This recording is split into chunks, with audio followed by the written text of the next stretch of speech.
if you're on my channel, obviously you know my channel name. And the reason for that is this. This is my 1965 Ford F100. Her name's Betsy. Let me introduce you to her. So she has been sitting in this exact same spot for over 9 years because she was in an accident. I've owned this truck for over 20 years. It was my very first vehicle. Drove it all through high school, college. Drove it daily for over 10 years. And then I got a job that made me travel over 100 miles a day. 120, something like that, miles a day. And this isn't the most enjoyable thing to drive 120 miles in, nor is the gas prices back in 06 and stuff like that, when the gas prices were super high, nor was the bill to pay for the gas in this thing. But didn't drive it very much. Ended up getting into an accident when I was towing a trailer. Trailer lost control, swayed. I ended up running into a sign. Put a picture right here.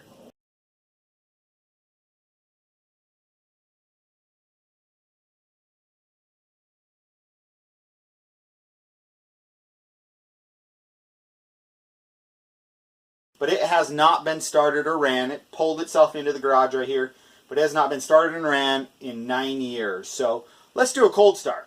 I pulled off all of the front end, anything that was damaged. The impact hit just this side of the hood, you know, took out the radiator and stuff with everything crunching up, smashed up the hood, and ended up barely hitting the passenger front tire, bent the axle, and just last week I just straightened out the axle, put all new tire rods, everything else in there. It has a twin I-beam. This is the first year that Ford used their twin I-beam suspension, which they carried on all the way through the 90s or plus. But rebent that.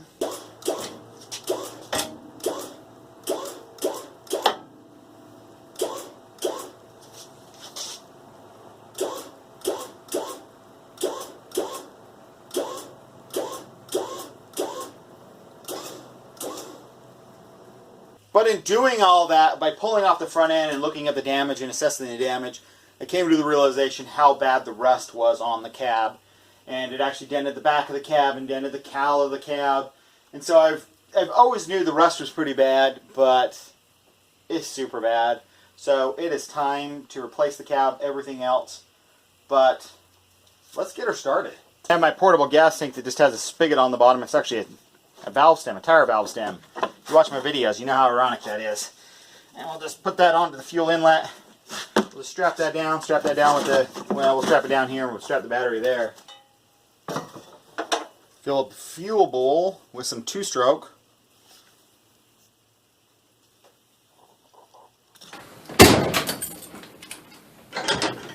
Off the choke.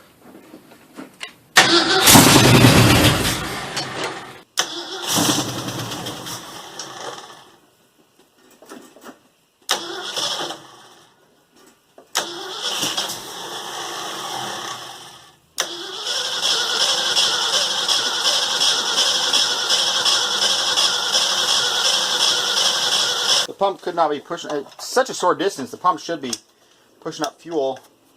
Just has to go up to here, crack the line. It'll be fuel. So, I'm wondering if the float's just stuck in the closed position.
blew my makeshift radiator.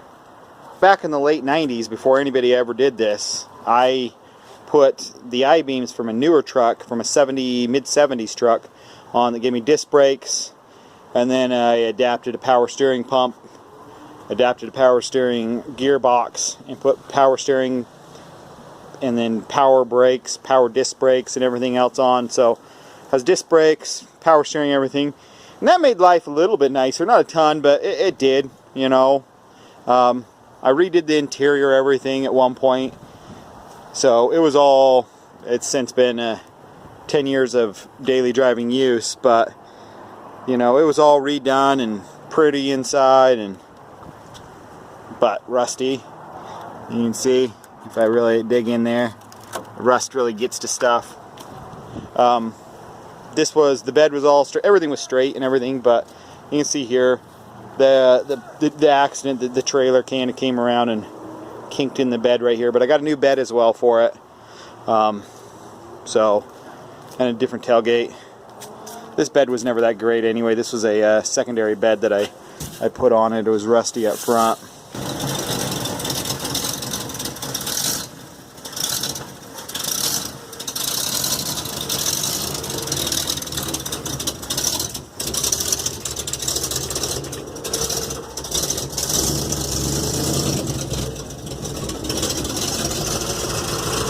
Headers, glass packs, and dual exhaust, it does not sound any better than that. Wow, what a joy to drive. You can even have something slow, and as long as it's loud, it gives you a million horsepower because you feel like it does. What a joy to drive. Carburetor's giving me a little bit of trouble. That's to be expected. The seals and stuff, the diaphragms and stuff are dried out. Other than that, easy enough. I can deal with that. You guys saw the other video a couple videos ago about moving a cab. So the cab is for this. And so this is a rusty cab, and I got a rust-free cab from California, 2 of them. But I got that. I got hood. I got extra new fenders. I got grill, front end. I got all new rust-free parts to put all on this, along with even a bed for it. In some of my older videos, there's a cold start video of a 1966 Ford truck that I still have, and it's made an appearance in some videos. It's in my backyard. And I actually bought that just for parts for this, mainly because the bed was so clean that I wanted a, you know, beautiful, like the interior where stuff just gets destroyed, was so clean. I bought that truck just for the bed. And so that's going to go on here, and this bed comes off. So really the only thing left on this is going to be some interior parts and the engine and the frame and axles and stuff. Keeping it as much as I can, but a lot of the well used sheet metal is going bye-bye, and everything else is staying as original as possible to the truck because it is my first truck. I do have a lot of sentimental value towards it, so hopefully you guys enjoy that.